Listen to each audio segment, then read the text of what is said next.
Doctor साहेबांनी ज्या पद्धतीनं सांगितले की या ठिकाणी या रुद्र शिबिरामध्ये काही विद्यार्थी असे शिकून डॉक्टर, इंजिनियर, अधिकारी लोक झालेले आहेत.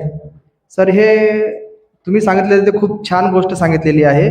या ठिकाणी आपण आपल्या जंगम समाजाच्या प्रत्येक मुलांनी हे पूजापाठ करण्यासाठीच रुद्र शिबिरामध्ये जावं असं नाही. याने आपल्या अंगामध्ये एक संस्कार आणि एक शीतलतापणा आपल्या अंगामध्ये येते.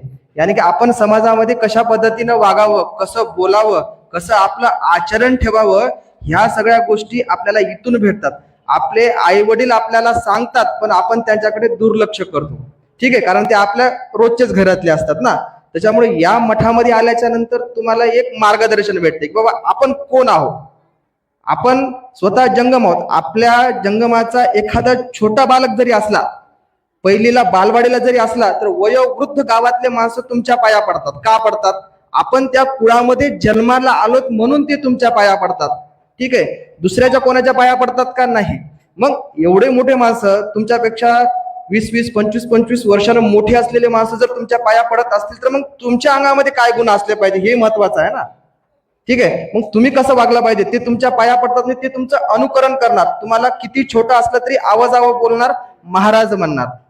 ठीक आहे, तुम्हाला ते आरे तुरे नाही करणार, म्हणजे तुम्हाला मान सन्मान देऊन बोलणार. मग तुम्हाला एवढा मान सन्मान भेटणार आहे, तर मग त्या विद्यार्थ्याला, त्या जंगमाच्या मुलाला काही गोष्टी माहीत असल्या पाहिजे. त्या गोष्टी या ठिकाणी या मठातून महाराजांनी आताच नाही तर महाराज या ठिकाणी या मठामध्ये त्यांचा पट्टाभिषेक झाला त्या वर्षीपासून या रुद्र शिबिराचं आयोजन आहे, की आता नाहीये. ठीक आहे, मी लहान होतो, या मठामध्ये मी पहिल्यांदा विद्यार्थी म्हणून या मठामध्ये आलो. त्याच्या अगोदर मी सोलापूर मठामध्ये, खोडगी मठामध्ये शिक्षण घेण्यासाठी गेलो. त्यावेळेस मी फार लहान होतो. त्यावेळेस आपाचा पट्टाभिषेकही झालेला नव्हता. तेव्हा इथं कोणाला विद्या भेटतच नव्हती. मग आमच्या वडिलांनी खूप शोध घेतला, कुठं मुलाला संस्कार. माझे वडील स्वतः एज्युकेटेड शिक्षक आहेत, आजोबाही माझे शिक्षक होते. घरामध्ये आमच्या सर्व एज्युकेटेड फॅमिली आहे. मग त्यांना वाटत होते की आपल्या मुलाला संस्कार चांगले भेटावं. त्यासाठी त्यांनी शोधून काढला, आम्ही राहणारे फुलवळचं आहे, त्यांनी शोधून काढलं की सोलापूरमध्ये घोडगे मठामध्ये रुद्र शिबिर आहे तिथं.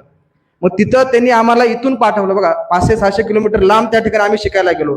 त्याच्यानंतर आम्ही इथं आल्याच्या नंतर आपण इथं शिबिर चालू केल्याबरोबर आम्हाला आनंद झाला. पण तेवढ्या लांब आम्हाला जायची गरज नाही. त्यावेळेस आपल्या मराठवाड्यामध्ये कुठे शिबिर घेतलं जात नव्हतं, कुठंच नाही. फक्त एकमेव मराठवाड्यामधलं स्थान होतं ते मुखेड. महाराजांनी या ठिकाणी रुद्र शिबिराचं आयोजन चालू केलं. इथून खूप 4,000 ते 5,000 विद्यार्थी आज बाहेर पूजापाठ करतात, आणि ते बी चांगल्या पद्धतीनं, एकदम मंत्रोच्चारासहित, चांगल्या मंत्रोच्चारासहित त्यांनी पूजापाठ करतात. नंतर महाराजाचं बघून बरेच जणांनी त्यांची संकल्पना घेऊन चालू केलेलं आहे. पण आपलं बूड हेच आहे महाराज, आणि हे आपल्याला शेवटपर्यंत टिकून ठेवायचं आहे.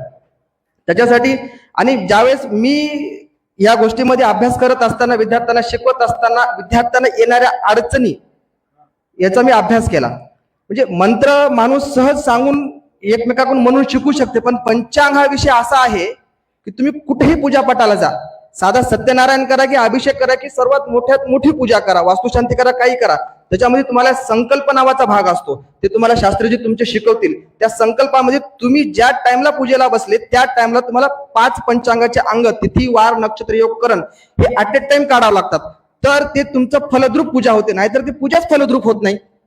ठीक आहे, मग त्याच्यासाठी पंचांगाचं सखोल ज्ञान देण्यासाठी मी त्याचा अभ्यास केला, आणि त्याच्यावर विद्यार्थ्यांना सर्वात चांगल्या पद्धतीनं सोयीस्कर जावं आणि विद्यार्थ्यांना समजून जावं. पहिल्यांदाच पंचांग म्हणल्यानंतर आपल्याला भीती वाटते की बाबा किती अवघड आहे की, आहे ना. म्हणजे ते डोक्याच्या मनातच आहे, कारण मराठीचा आपण अभ्यास केलेला असतो, मंत्र थोडेफार ओळखीचे वाटतात, पण पंचांग आकडेमोड वाटते, म्हणून विद्यार्थी तिकडे दुर्लक्षच करते.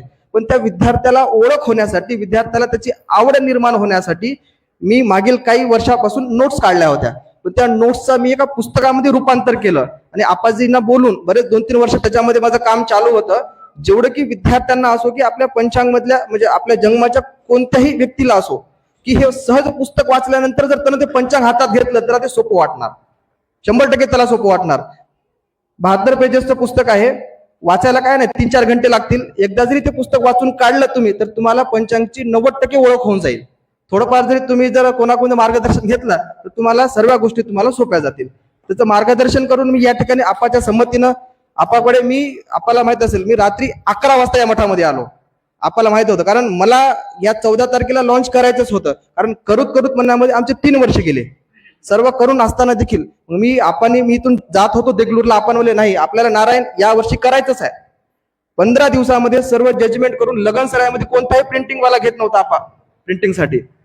तात्काळ येऊन एका प्रिंटिंग वाल्याला बोलून आपाकडे रात्री 11 वाजता 12 वाजता इथून मी कंधारला गेलो, डायरेक्ट प्रिंटिंगला दिलं पुस्तक.